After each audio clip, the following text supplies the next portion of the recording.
Smaller bowls help kids eat less. Study. A new study suggests that smaller bowls could be an easy way to help children eat less and therefore weigh less.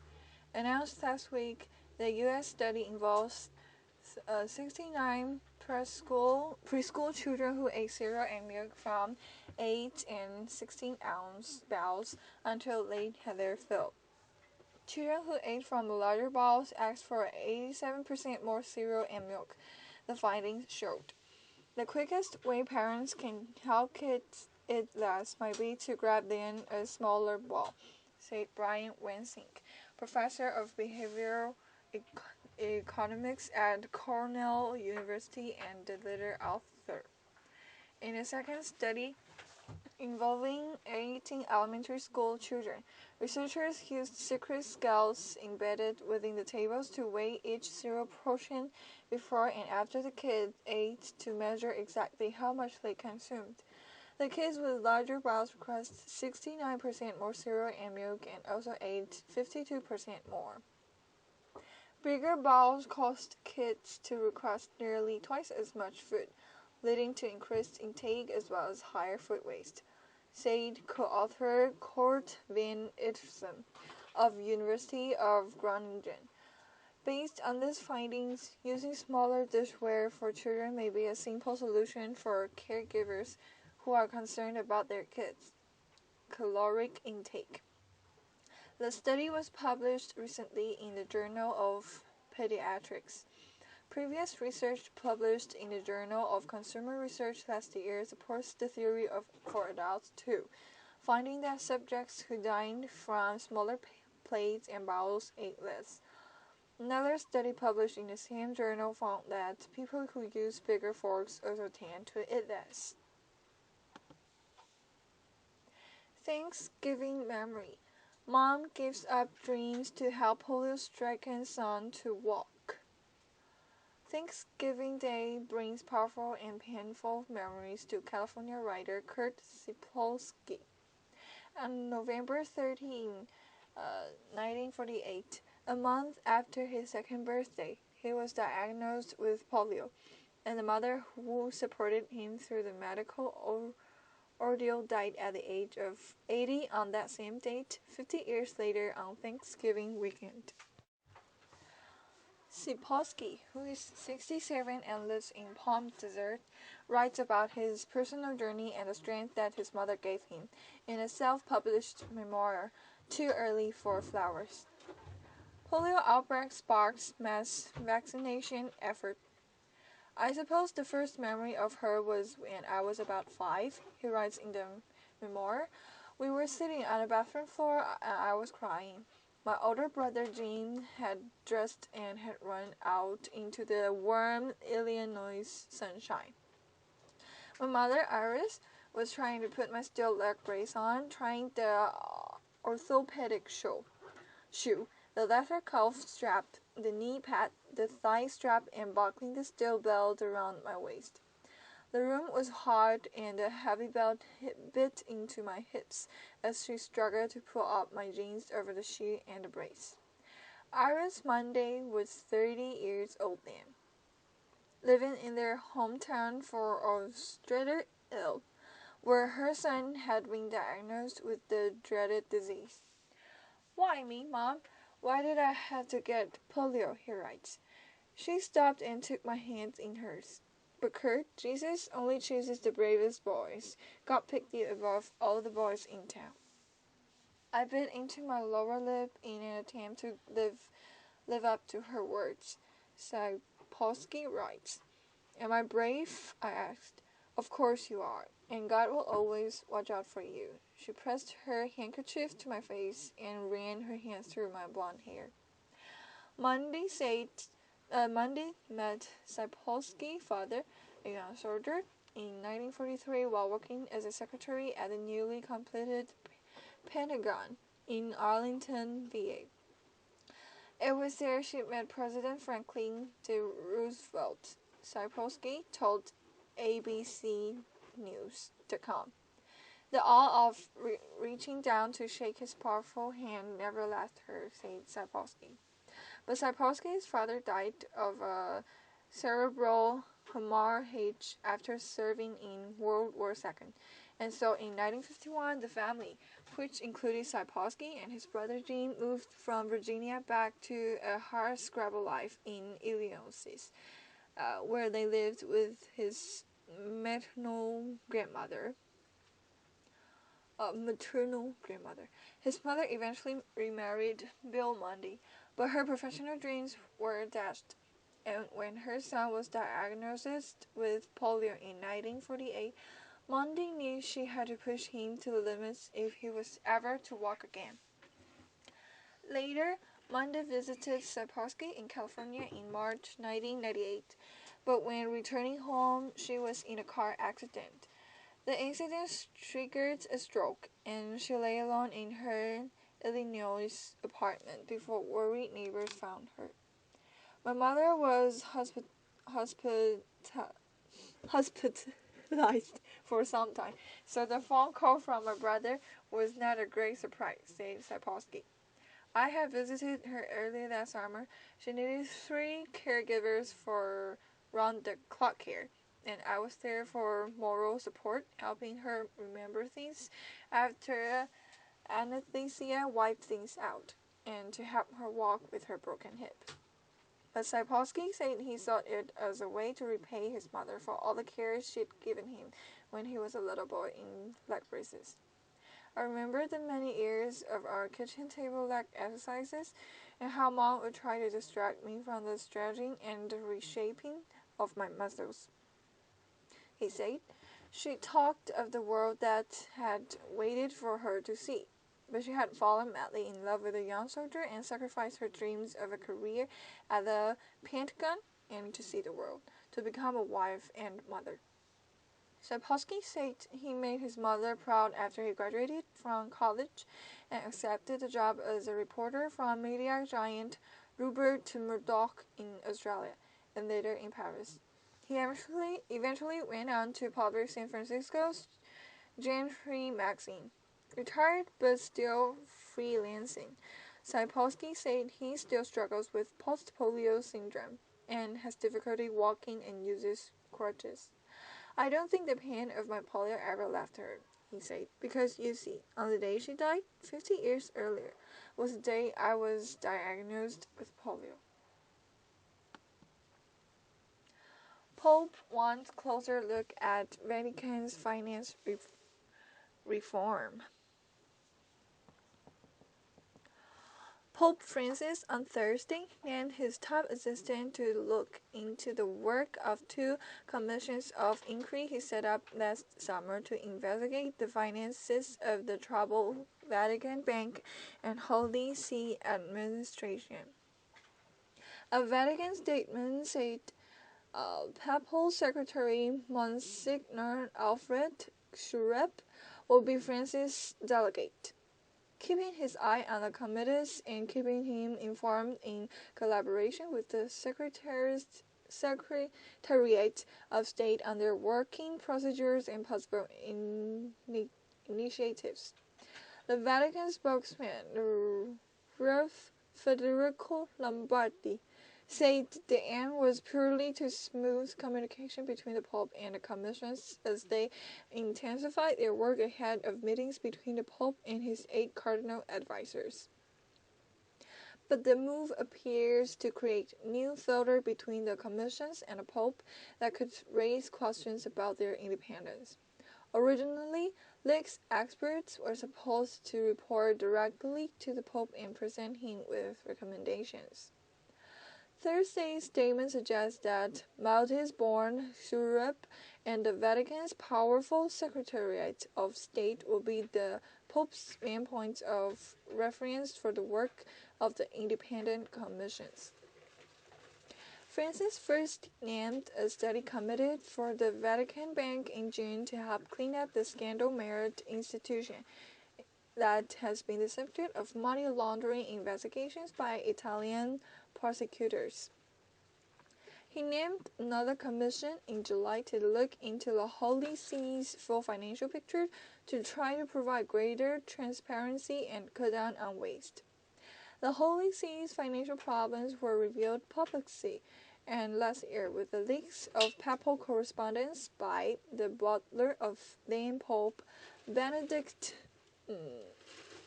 VI, which then later appeared in a blockbuster book. The document exposed the pretty turf battles among Vatican's bureaucrats, allegations of corruption in the awarding of Vatican contracts, enormous fiscal waste, including the 550,000 euros spent by the Holy See in 2009 for its Christmas nativity scene in St. Peter's Square.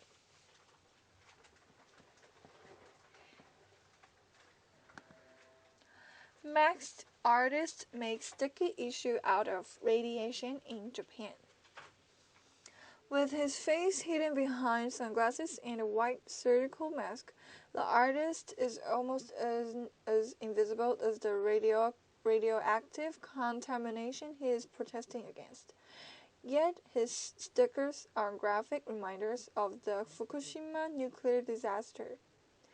Known as 281 Anti-Nuke, Japan's answer to Banksy has covered Tokyo streets in images depicting politicians as vampires and children being shielded from radioactive rain to highlight the consequences of a meltdown at the Fukushima nuclear plant after an earthquake and tsunami on March 11, 2011. The disaster and the response by plant operator Tokyo Electric Power Co. stoked anti-nuclear sentiment and the biggest public protest in Japan since the 1960s. But the movement has since lost momentum. Perhaps because everyone believes people telling them on television that everything is fine, they don't seem so worried. 281 Anti-Nuke told Reuters, "I hope by leaving my art I can remind people that we're not safe at all, and that they will do something to protect themselves." 281 Anti-Nuke is a rare instance in a country where graffiti writers face heavy penalties and strong social disapproval. Online commentators have called for his arrest, and his agent says the artist has received death threats. But he is determined to keep drawing attention to what he calls an enormous public contamination disaster. "We don't know what will happen in the future, whether children will get cancer or leukemia," he said, "so I want to keep making noise and making a fuss." He does that under a shroud of secrecy. He refuses to provide any personal details, apart from the fact that 281 is taken from the number on his high school jersey.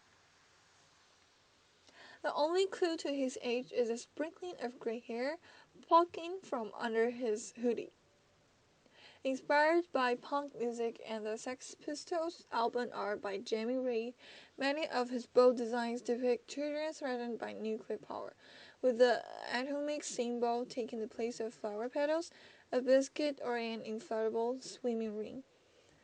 Plastered on lamp posts and walls around central Tokyo, including the Shibuya Entertainment District and its famously hectic pedestrian crossing.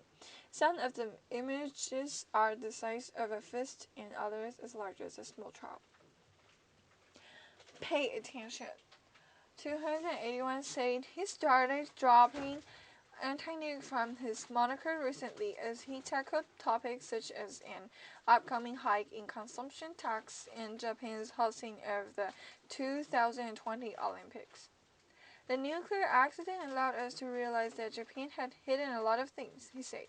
"I want to make images that express doubts about what's going on in its politics, like a label that says, 'This is happening, pay attention.'" The most politically sensitive strikers have the shortest half-life, usually lasting less than the average of 3 days it takes before his work is torn down. Although he sees many Japanese people taking photos and uploading them to blogs and Twitter, 281 acknowledges, with a tinge of sadness, that most of his fans are not in Japan, where he wants to have the biggest impact. "It's a shame, but 90% of the people who get in contact with me are from abroad. Maybe because foreigners are more used to looking out for street art with a message," he said. The avant-garde group Chinpon inserted a painting of the Fukushima plant into public mural by esteemed artist Taro Okamoto, depicting the Hiroshima atomic bomb.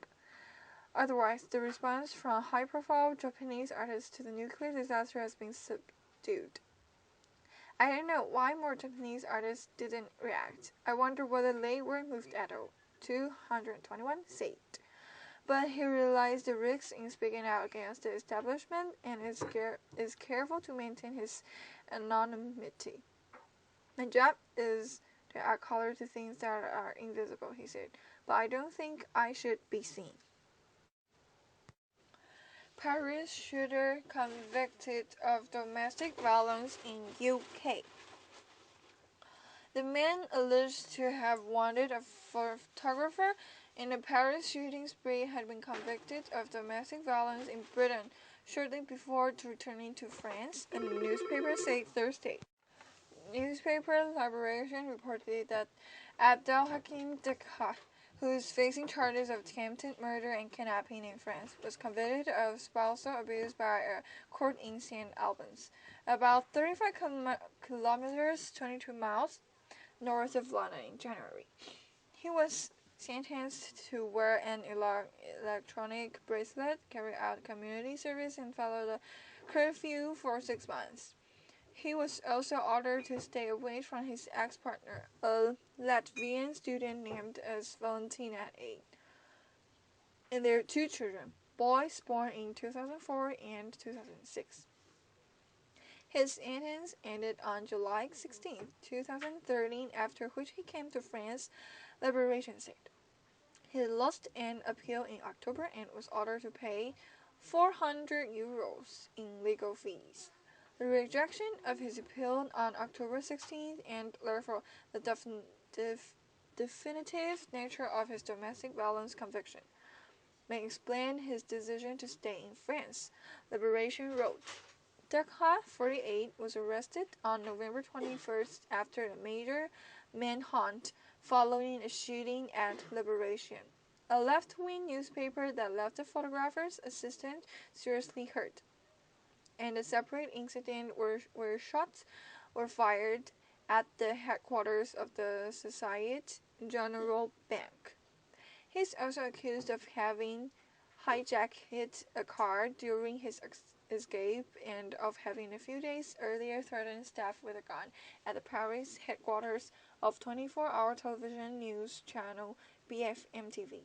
Descartes had moved to Britain in 1998 after serving a sentence in France for his role in the famed Bonnie and Clyde style shootout with police in Paris in October 1994 that left 5 dead.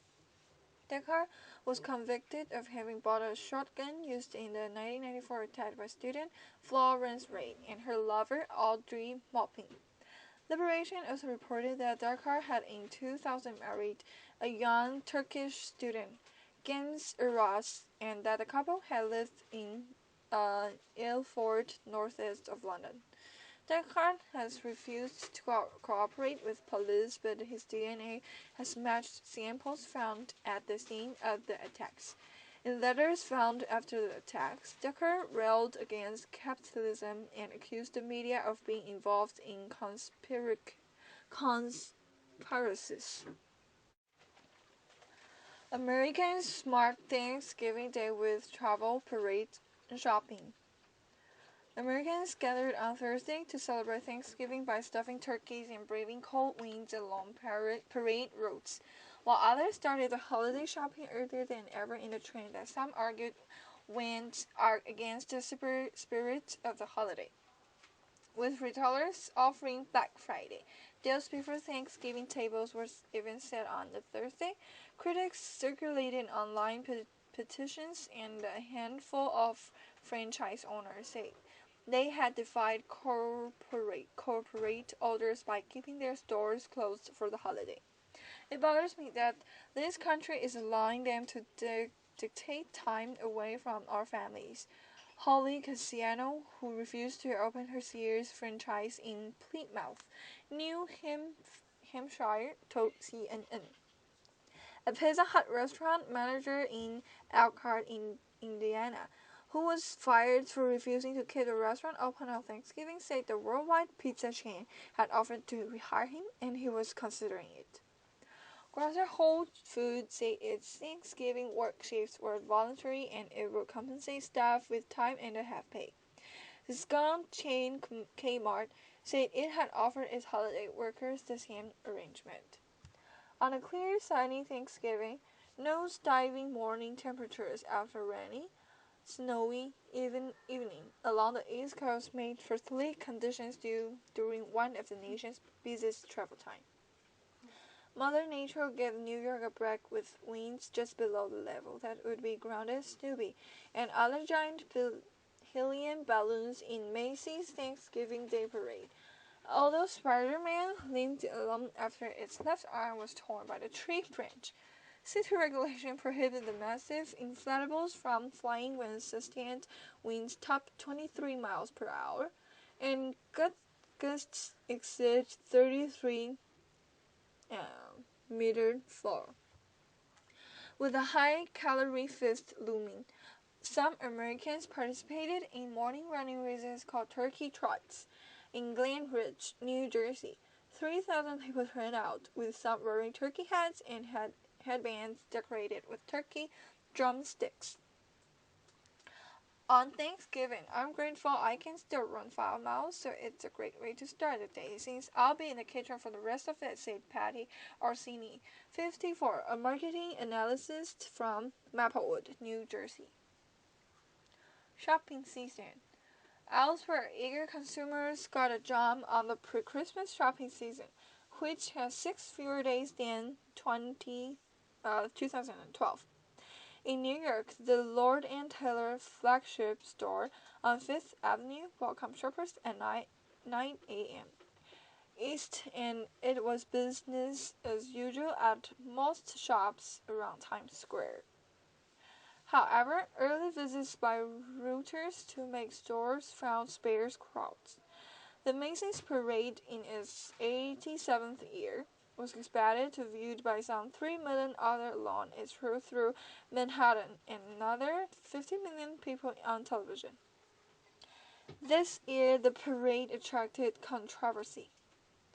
Rocker musician John Yates, who is a vegetarian and animal rights activist, was moved off the South Dakota tourism float after the cattle ranchers complained. Although she remained in the parade, a SeaWorld float also stayed in the parade despite an outcry over keeping orcas in captivity by the animal rights group People for the Ethical Treatment of Animals. In a rare coincidence, Thanksgiving overlaps with the Jewish holiday of Hanukkah this year, which has sparked creation of the term Thanksgivukah and spurred an enterprising 10-year-old baby, Asher Weintraub of New York, to design a turkey-shaped menorah called Menorah for dinner tables. The two holidays will not fall on the same day until 2070, according to the Jewish website Shabbat Organization. Some 43 million people were expected to take trips on the holiday weekend, according to travel group AAA, despite heavy rain, wind, and snow across parts of the eastern United States that started on Wednesday and snarled roadway and airport traffic. In Augusta, Maine, temperatures fell to 26 degrees Fahrenheit, and in Boston it was 32 degrees Fahrenheit. Although the wind chill made it feel much cooler in both places, meteorologists say the weather declined. In the kitchens. Even after arriving safely, families may find challenges in the kitchen this holiday. Butterell LLC reported a shortage of large fresh turkeys. Company spokeswoman Megan Downey said in an email message, adding that an investigation was underway. At the White House, where First Lady Michelle Obama is known for her focus on healthy eating, there was no sign of calorie cutting on the Thanksgiving menu. The Obama were set to enjoy a traditional Thanksgiving meal including 9 different pies: huckleberry, pecan, sweet potato, peach, apple, pumpkin, chocolate cream, banana cream, and coconut cream. Cooks also prepared honey-baked ham, macaroni and cheese, sweet potatoes and mashed potatoes, green bean casserole, and two kinds of stuffing, cornbread and oyster, the White House said. On the menu of inmates in Arizona under the watch of controversial Maricopa County Sheriff Joe Arpaio was a 56-cent meal featuring an entry of vegetarian turkey soy casserole. Hope the inmates give thanks for this special meal being served in the jails tomorrow, Arpaio said in a holiday meal preview he tweeted on Wednesday. Stores open early on Thanksgiving, but shoppers in no rush. Some early U.S. shoppers headed to stores on Thanksgiving Day in search of discounted holiday gifts on a day long reserved for American families to bond over turkey and football. Kmart, Old Navy, and Lord & Taylor were some of the stores that opened their doors on Thursday morning, as each company did that year. Macy's Inc. and a slew of other stores are opening later on Thanksgiving for the first time ever in a bare-knuckle brawl for a bigger slice of the holiday sales. With 6 fewer shopping days this year. With 6 fewer shopping days this year than in 2012, retailers who reap nearly half of annual profits during the winter holiday season are nibbling away at the Thanksgiving holiday. But early visits to the stores by Reuters showed sparse crowds, a sign that not all U.S. shoppers are keen to open their wallets so quickly. A Walmart store in Woodbridge, New Jersey was virtually empty at 2:30 p.m., with store associates outnumbering shoppers. The National Retail Federation expects up to 140 million shoppers to hit U.S. stores over the Thanksgiving weekend, slightly more than the 139 million who turned out last year. But many forecasters expect overall sales growth to be tepid in a season plagued by shaky consumer confidence, and given that there are few fashion must-haves. Many consumers were also shopping online on Thursday, a report by IBM Digital Analytics benchmark at 3 p.m. Eastern Time showed overall Thanksgiving online sales up 9.4% in 2013 over the same period last year.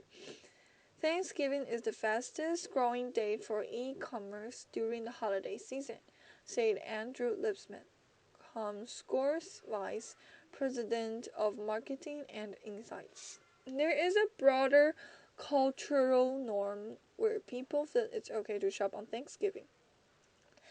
Nilka Gomez, 38, a stay-at-home mom who lives in the Washington Heights neighborhood of New York, decided to cut back on spending this season to about $500 from $2,000 last year after losing her job. There will be no electronics this year, said Gomez, adding that she also plans to visit the Walmart store on Thanksgiving. Some say retailers' fortunes depend a lot more on wealthier shoppers who have benefited from rising share and home prices this year. There are two sides to the story. If you look at the households with over $100,000 of income, those folks are going to spend twice as much as people of incomes under $100,000, said FTI Consulting Steve Colombi. Harshad Shah, a 70-year-old real estate investor based in New York, is one of them. We are more upbeat this year, said Sarah, while shopping at Lord & Taylor in Manhattan with his granddaughter, Eva Lusky, on Thursday. There is a general sense that the economy is better. You see the stock market is doing better. Hopefully your stock portfolio is making a few more bucks. Earlier openings holiday pay, with Black Friday deals being offered before Thanksgiving tables were even set on Thursday.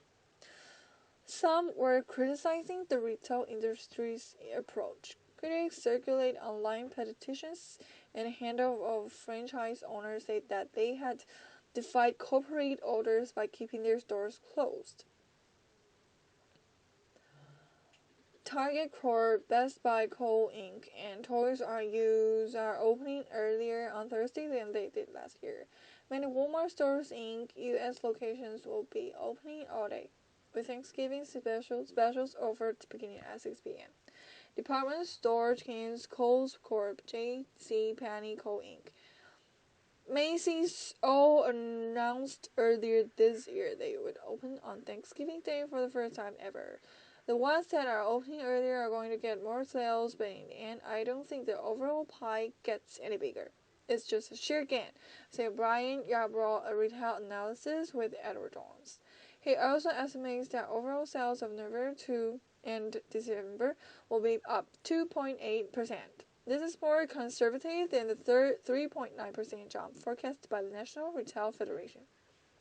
Profit on those extra sales would depend on whether the eye-catching doorbuster sale prices are margin squeezing loss leaders, analysis said. At Macy's flagship store in New York City, 500 employees will be working on Thanksgiving Day. The store, one of Big Apple's most visited tourist sites, will be open for 26 straight hours starting on Thursday at 8 p.m. EST. A worker at Kmart in Manhattan said she had volunteered to work in order to earn extra money.